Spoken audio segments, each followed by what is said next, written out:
So I will freeform this last piece in this sense, is that what I wanted and what we wanted together to do is to have an opportunity to say, all right, having reflected on these issues for the last day and a half, what have we learned about this issue of spread and scale? And you know, if you, in your mind's eye, if you think about what's the report of this workshop going to be, what we'd like is some thoughts, and really talking about the more general issues. What have you personally learned about spreading and scaling? What are the key issues that we need to emphasize? So to sort of open it up to the group, we've got about 15 or 20 minutes, and we'll go from there. Yes, sir.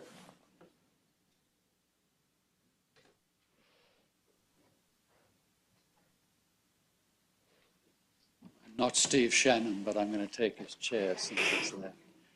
Malcolm Cox, University of Pennsylvania, not the nursing school of Huff, but that's your problem, not mine. I've been to all but one of these forums. I've had the privilege of attending in one capacity or another, all but one of them. And it's interesting to me that it's only, is this the fourth or fifth? I guess it's the fourth now, Patricia? The fifth, yeah, the fifth. That it seems to me that the tone has changed. The focus has changed, more importantly. And that is, we're finally talking about health and communities and less about education, except as a process to a goal or an outcome. I think the last day and a half have really been emblematic of that shift. And I think it's an important shift, because if you think about scale and sustainability, it's all about return on investment. It's all about influencing the people who control the resources. And the only way of really doing that beyond boutique experiments, and I don't mean to in any way demean the many beautiful and wonderful boutique experiments that we've heard about at this forum, and including the current one. But that isn't going to get us there. What's going to get us there is the political will and the economic resources to really scale some of these things up and sustain them in an aggressive sort of fashion. And when you think about return on investment, what people want to hear about is not education. They want to hear about the outcomes, workforce, or more importantly, health or wellness. It's not even healthcare that people want to hear about. But the people who control the resources in this country, both locally, regionally, and nationally, want to hear about health. So I would urge people, as we've begun to do, I think, at this particular forum, as opposed to some of the earlier ones, we're talking about health in terms of the return on investment and community health, individual health, whatever it may be. And I think that's an important shift. So I think we've learned some lessons over the couple of years that we've been at this. We're slow learners, but we are learning. And I think that it's very important, because the tail doesn't wag the dog, right? The dog wags the tail. And if we focus our arguments entirely on education, we're going to lose those arguments. Good, thank you. Georg? Just wanted to follow up on what Malcolm was saying. I think we should, I agree, I think that's the real argument that has to be made, and how the education has to change in order to meet those needs. But I would also encourage us to look at a broader set of outcomes than just health. Because as we've talked about, whether we were talking about the justice system or we're talking about social determinants of health, you know, it also provides economic opportunities, the social capital that gets built through community clinics, or through feeling that people have a greater power over their lives, or that they are taking charge. So I think we need to look at outcomes in a broad way and capture that as well, because that, again, can go back to sort of the return on investment, because having clinics out in the community might create additional jobs. So I think we should really look broadly for outcomes. I Excellent point. accept that amendment, Bjorg. I mean, health is something that needs to be defined better, I think, but the broader we define it in the way that you've done, I think the better. Good. In the back.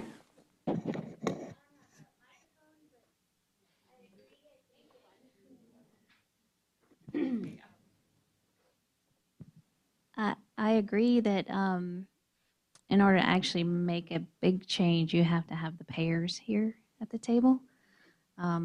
So the insurance companies, Medicare, Medicaid, I think that would be exceedingly valuable for them to hear what's going on from the outcomes perspective. Good. Yes, Patricia. I know we touched on this earlier on, and when we talked about expanding beyond the traditional nursing, medicine, pharmacy, and whatever, we, included many of the other health professions and knew that they weren't present in Health Sciences Center.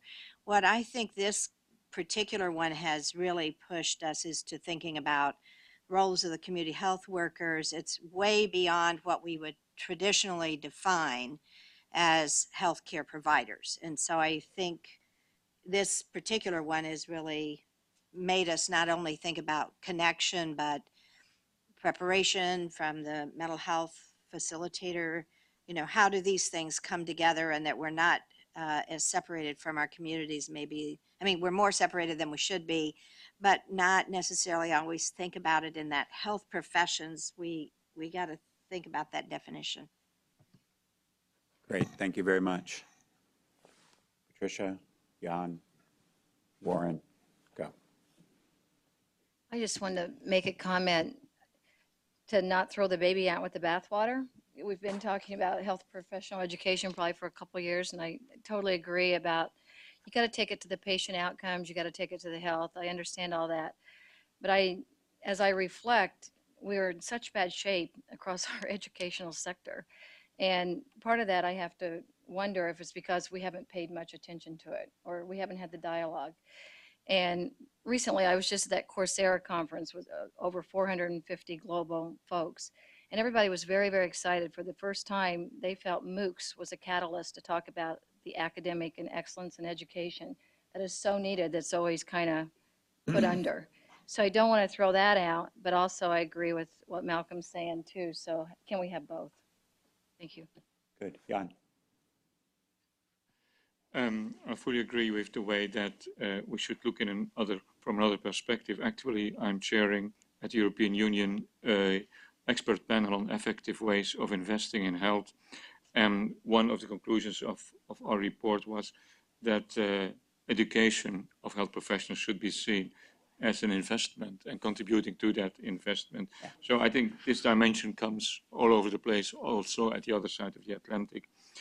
Another remark is that I think that one day we should be able to also look at the new challenges that we will facing, and they will come not only from societal evolutions, but also from scientific evolution. How are we going to deal in the future with the impact that genomics, proteomics, microbionics will have on the way healthcare is delivered? Big data, yeah. Yes, and all the other. And how can we integrate that in a meaningful way in our educational process, but also in our healthcare delivery process, maintaining and safeguarding the aims of equity, social justice, and how will, I think that the accountability of universities, both in their research and in their educational component, will be very much a determinant of whether this will lead to more inequity or it will be integrated in order to bring more health for everybody. Good. Very nice comment. One comment I'd make, and this comes again through the discussion, it's picking up a little bit of what you said, Pamela, and a little bit of what Patricia said, is there's a gap around accreditation and licensure, and it is both a barrier and an opportunity. That I'm struck in the survey, I think we're not allowed to call it survey, right, Patricia? It was a questionnaire that we sent out to people. The real genius of this group is that you've got all the professions around the table. Yet we know that only 30% of the professions around the table with pretty good response rate, 70% response rate, actually have community-based education in their accreditation standards. So is part of what the way forward is to begin to actually say, how should our, in the United States, our privately held accreditation standards, how can we begin to engage around accreditation standards, discipline by discipline, moving forward as both a barrier and an opportunity? Yes, ma'am. Just continuing the thought around evaluation, both from the education and the health perspective, that on the education angle, because it takes time to see your outcomes, I mean, you don't want to just sit at the students enjoyed it. You want to really see how they behave differently. But to take that education, I lost my thought for a second. Let me go to the health one for a second. I'll come back to the health one, the education. But from the health perspective, we are, again, the health outcomes are sometimes long-term, but we're seeing sometimes that there are some surrogates in the short term that when you bring the students to the community, it's not just that in the long run, they'll serve the communities better, but while they're there, they're improving the health of their community and they're improving the facilities performance. And can we capture some of that data so that as we're trying to sustain the funding and the initiatives, that we can talk to the ministries of health and finance and say the service is provided. When the students are challenging the providers, they're providing better care, et cetera. The education aspect of it is a blank for me for a moment. I'll have to come back to that. Good point. Thank you. Good. Right there, and then somebody over here. Mm-hmm.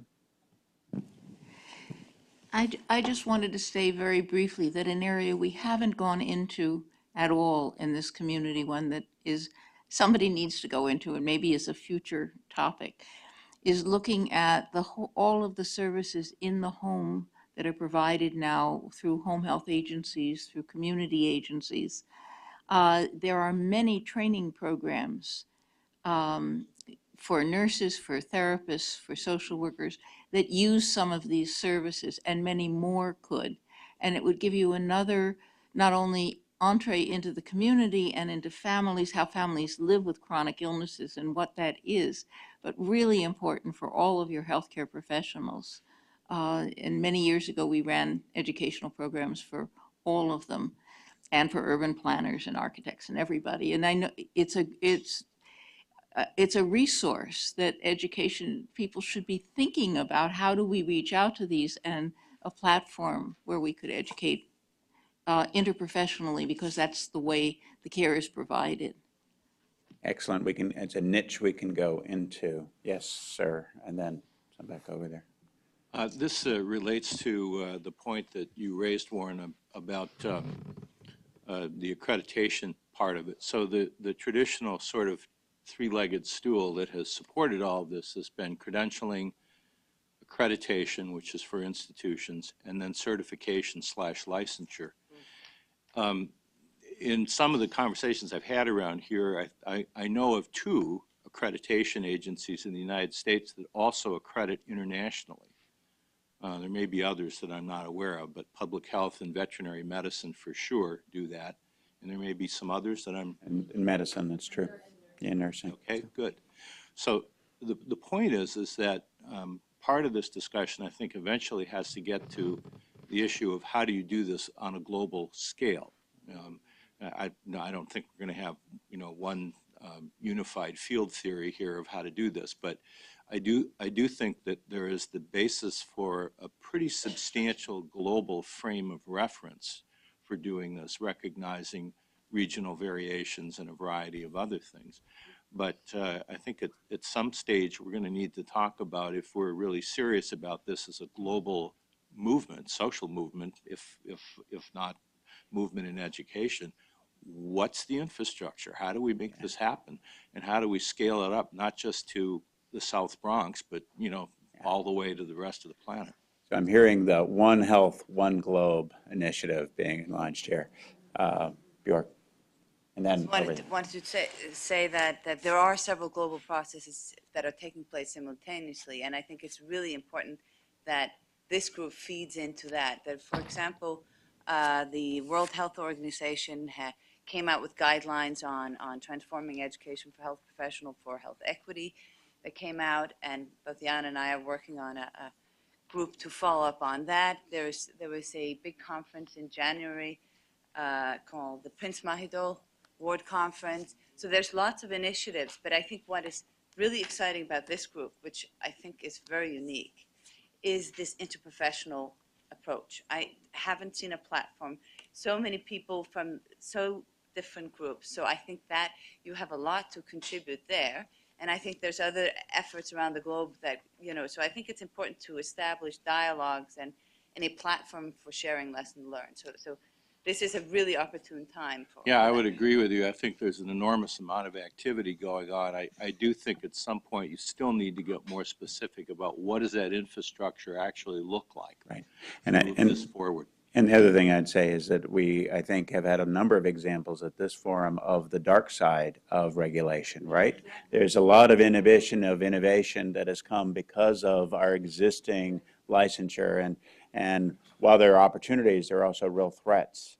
And once you freeze the system, you freeze the system. So back over, I think, Ruth, and then.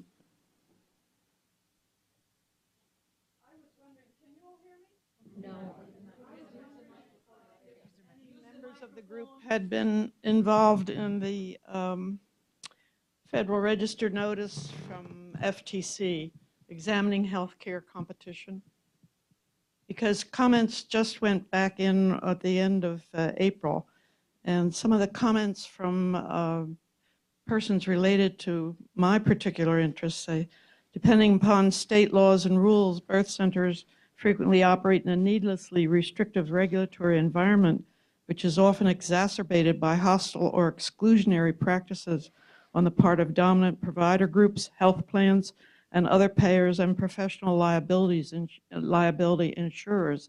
And sometimes I feel like we think we can make our own decisions and go ahead without really considering this gentleman here referred to the other forces in the market that would keep us from doing what we want. So I was just wondering how involved anybody from this group had been in this. There is a recently published policy paper, Policy Perspectives, Competition and the Regulation of Advanced Practice Nurses, which has come out. I'm just not certain how much we've been involved in it. Good. I think it's those environmental issues like the future issues are really critical. Last couple of comments over here. Sorry, I just wanted to finish that thought on the education. Being here and hearing how many different cadres, the community-based education comes in so many shapes and sizes, it would be very interesting and informative to try to connect strategies to outcomes. How long do students really need to be in the community to have the affected impact that they'd like? We talked about longitudinal versus block. Can we have some sort of coordinated effort to look at different models and which ones are having the agreed upon outcomes? I mean, whether it's improving quality, quantity, or retention, it would be good to compare the different types of CBE models. Good. Good. Thank you all very much. I think we're at the end. If one of my rules for a good conference is if you want to keep on talking more, and that's certainly been my case. Afaf has underscored appropriately that we will not let you leave the room unless you fill out your evaluations. So thank you all, and please give yourself a hand. There's been wonderful discussion.